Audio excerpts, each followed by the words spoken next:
Nous sommes à Memni, en pays Atié, dans le département d'Alépé à 45 km de la ville d'Abidjan. Le peuple Atié fait partie du grand groupe Akan, venu du Ghana vers le XVIIIe siècle pour s'installer en Côte d'Ivoire.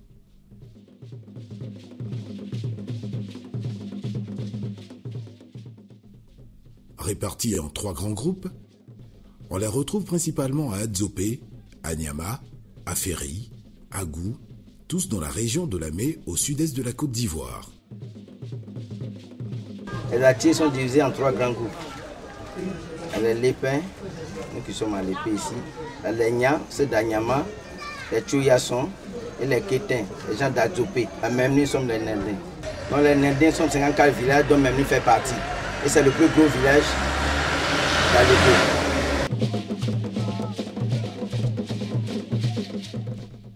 En ce milieu du mois d'août 2016, Memni, ce gros village est en effervescence.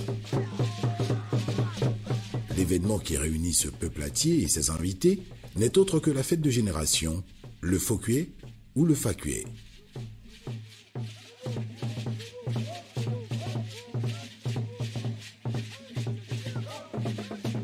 Tous les villages Atié sont concernés depuis Adzopé jusqu'ici. Tous les villages de l'Amé sont concernés.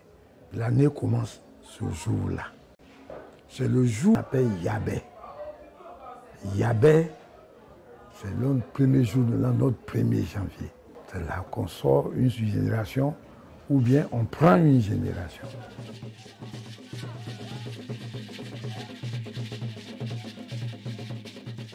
Il s'agit aujourd'hui de la sortie solennelle et officielle des Djigbo du dit village. Nous célébrons la première sortie officielle de notre groupe de génération, qui sont les Djigbo. Et effectivement, après 15 années de formation auprès de nos chefs, appelés les Nyando, il était question que nous, les Djigbo, nous montrons au grand peuple tout ce que nous avons appris auprès de nos chefs de génération qui sont les Nyando. Le Fokué, cette fête considérée comme l'une des plus anciennes et importantes en pays Atié, donne lieu à de grands moments de retrouvailles et de réjouissance.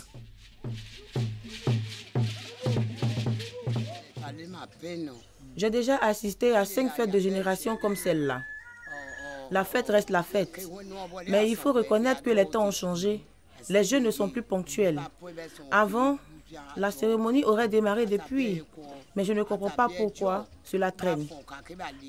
Pendant la cérémonie, il n'y avait jamais de cas de décès. Maintenant, ce n'est plus le cas.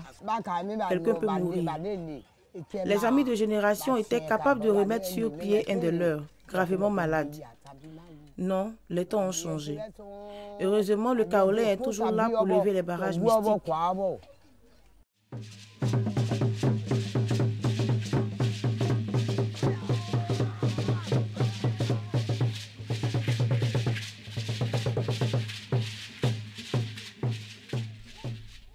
Le Fokué est une occasion pour les fils et filles de ce village de célébrer leurs us et coutumes.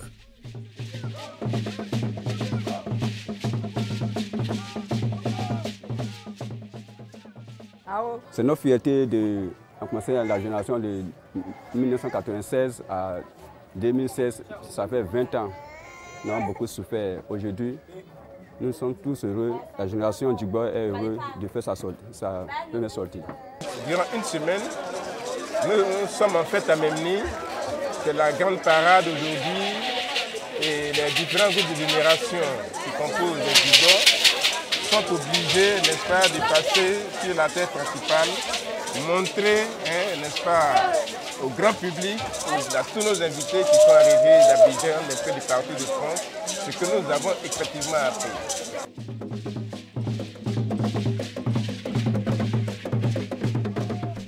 Le Fokué est une danse sacrée d'inspiration martiale dont le rôle est d'initier les jeunes gens, dès leur entrée en génération, aux techniques de guerre héritées des temps anciens où les peuples luttaient pour leur survie et leur identité, mais aussi et surtout aujourd'hui à préparer l'insertion de ces jeunes dans la société Atié.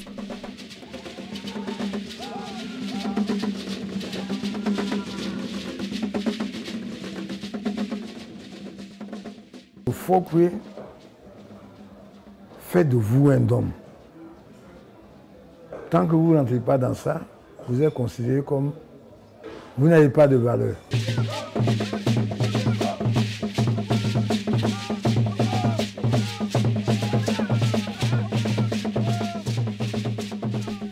Le Fokwe est l'école pratique des Atiers, l'école d'apprentissage des choses de la vie.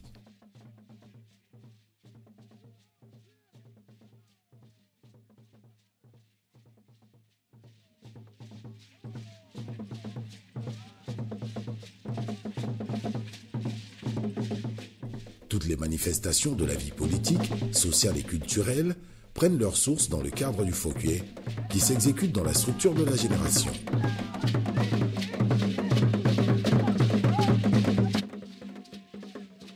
Le Fokwe est une école. Au sein, c'est plein, total anthropologie culturelle de la chose.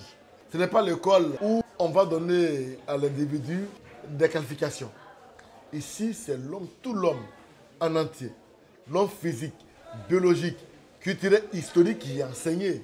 Le Fokwe porte la philosophie éthique, culturelle et religieuse des acquis.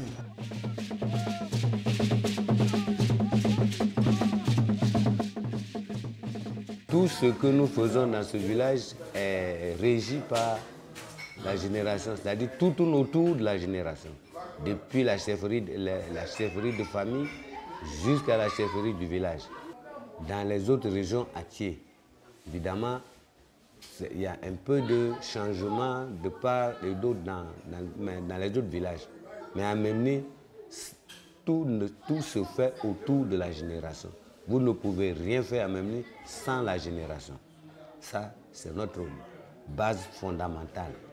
C'est comme on peut appeler au niveau d'une nation notre constitution.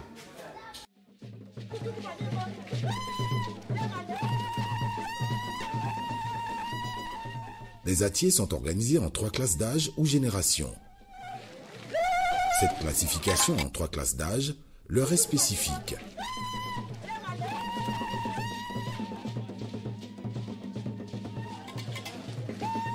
Nous avons 3 groupes de générations à Memni. Il y a la génération Djigbo, la génération Nyando, la génération Mbéchoué.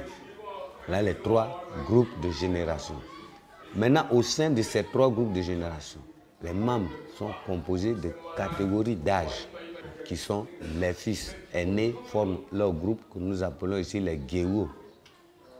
Et ensuite, les cadets forment leur groupe qu'on appelle les Togba.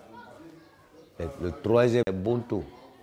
Et ensuite, les Asomba et les Agbri, qui fait le dernier fils.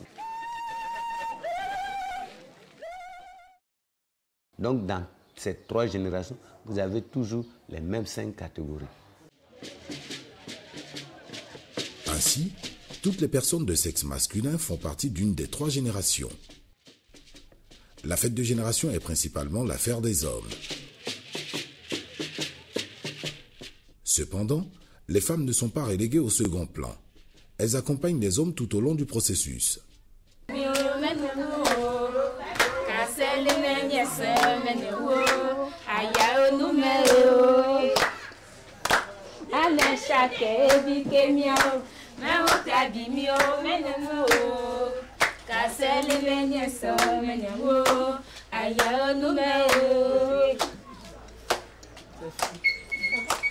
Nous avons fini de préparer. Maintenant, nous nous habillons pour pouvoir sortir sur la grande voie et accompagner nos parents, nos frères et nos mères qui sont au dehors, qui vont danser. Donc, nous nous préparons pour cela. Le rôle des femmes est très important. Le rôle des femmes dans la génération, c'est de donner de l'eau à leurs amis de génération. Souvent, on a besoin de câlins pour aller demander pardon, ou bien des femmes sont autour pour faire tout ce travail-là.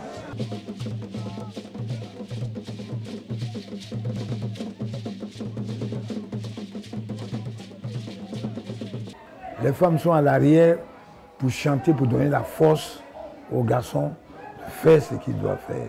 Les femmes, réellement, n'ont pas de place dedans. Leur danse, c'est Bichomi. Et les garçons, c'est Sami. La fête des générations en pays entier, ce n'est pas la classe d'âge comme chez les Hébriers. Chez nous, c'est une génération. Dans la génération, tu peux avoir des enfants de 2 ans, de 1 an, ceux qui ne sont même pas nés encore.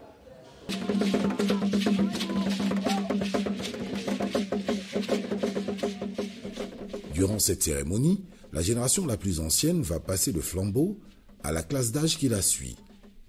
Elle lui lègue ainsi le pouvoir de gérer à son tour les affaires du village et de prendre la parole au cours des assemblées. Les adolescents passent ainsi à l'âge adulte, puis à l'âge de la maturité. Les atiers, les enfants en bas âge, préparent très tôt leur entrée dans une classe en tant qu'observateurs des aînés et comme futurs membres à part entière d'une classe.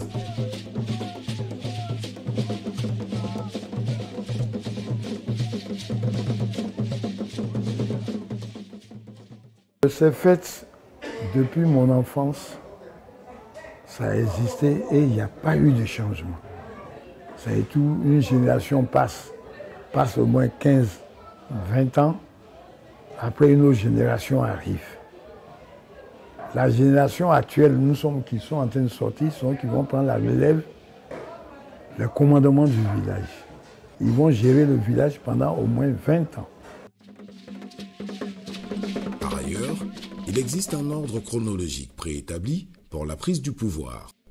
Les Mbretchwe précèdent les Nyando, suivis des Djigbo et les Mouna. Les critères d'appartenance à une génération sont simples et cycliques. Tous les enfants qui naîtront des Mbretchwe appartiendront à la génération Djigbo. Les enfants des Djigbo formeront la génération Nyando. Les enfants des Nyando constitueront la génération Mbretchwe, et ainsi de suite.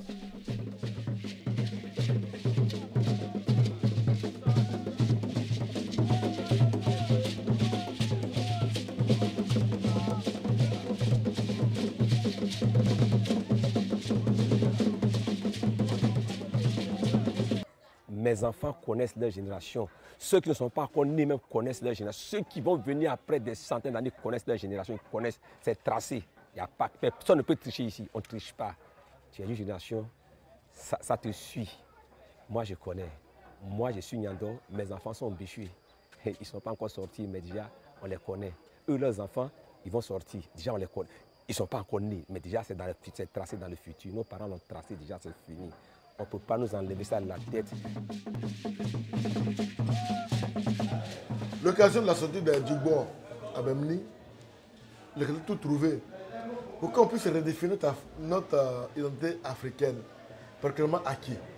Deux acteurs qui s'affrontent, les Paillis et les Pabi. Les Paillis ayant appris, les Paillis qui sont en fait les papas, les parents, directs les géniteurs de leurs Pabi, vont les transmettre ce qu'ils ont reçu de les mettre à eux. C'est tous les calculs.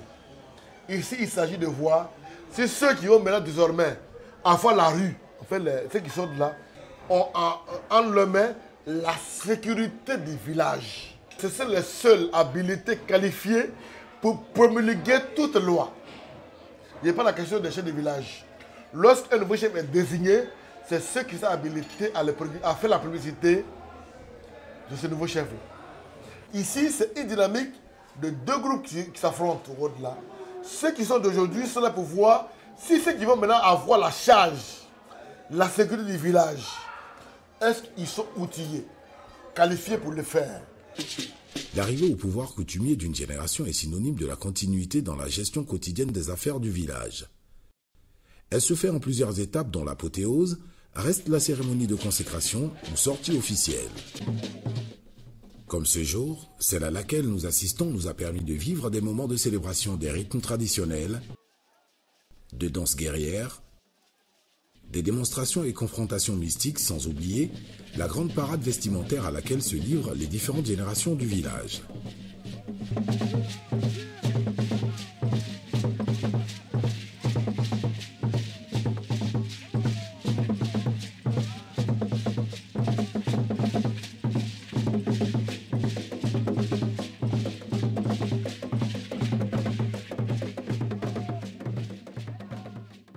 La génération Djigbo qui sort actuellement, je suis premier fils qu'on appelle Djewa. C'est une fierté pour moi. Aujourd'hui, je suis devenu homme. Je suis devenu une personne au sein de mon village. J'ai grandi aujourd'hui aux yeux de mes parents et je suis fier de ça.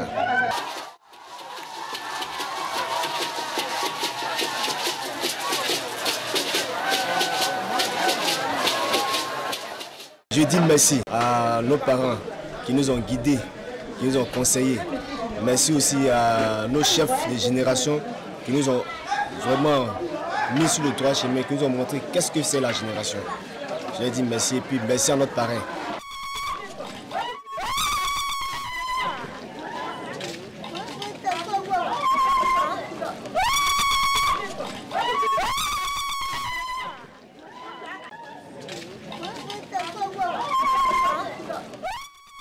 Quand on fait cette parade-là, on ne doit pas parler, on ne doit pas regarder de gauche à droite. Vous avez la tête abaissée, regardez juste au dos de votre ami. Et puis de ne pas marcher derrière et puis aussi de vos collègues. Voilà, c'est comme ça. Dans cette parade un peu mystique. Il y a aussi regarder tout en l'air là. Vous pouvez voir beaucoup de choses. Quand vous avez la tête abaissée, vous voyez que vous ne voyez pas ce qui se passe. La tête comme ça depuis nos ancêtres jusqu'aujourd'hui. Maintenant les femmes sont à côté pour encourager, elles crient pour encourager. Voilà, il y a certains qui pleurent parce que bon, parmi le groupe, ils ont des frères qui étaient parmi eux mais sont décédés. Ils ne les voyaient pas, bon, ça donne l'émotion.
Bien qu'attaché à sa tradition, le peuple Attier en général et celui de Memni en particulier ne demeure pas pour autant loin du christianisme.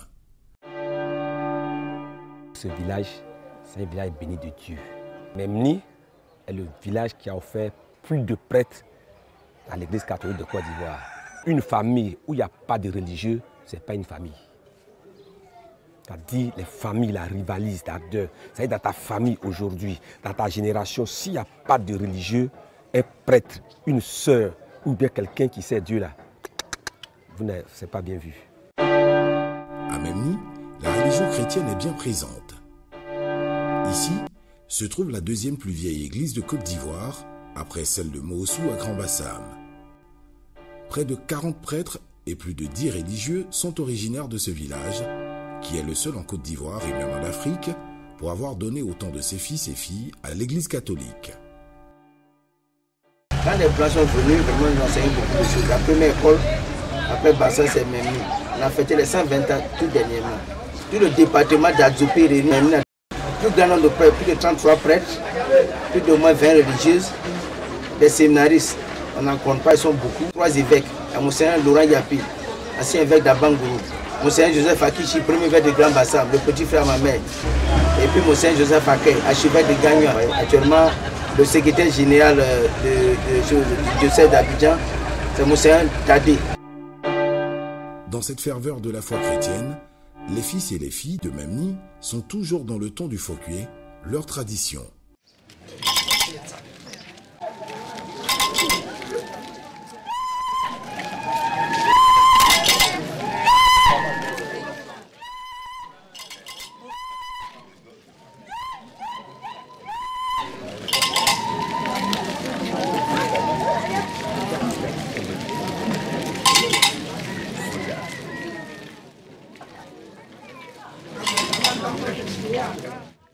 Des frères catholiques ou d'autres confessions pensent que le fait de faire génération est contraire à l'évangile ou à la vie chrétienne tout court.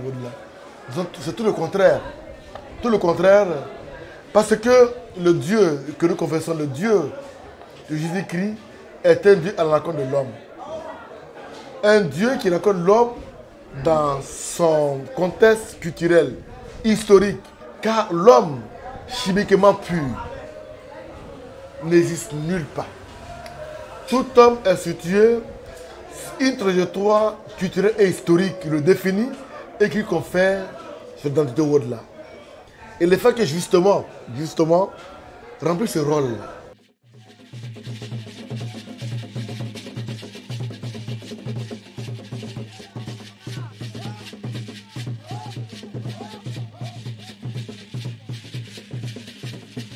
Et les missionnaires premiers, portés par des principes ethnographiques et culturels, n'ont pas trouvé bon de faire la table rase pour effacer ou raser ou mettre en parenthèse les facultés acquis.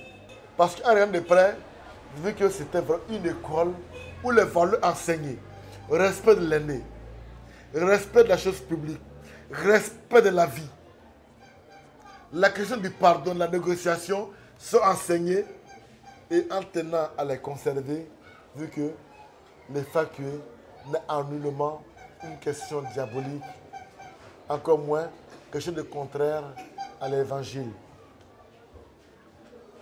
Bien au contraire, c'est tout un bénéfice.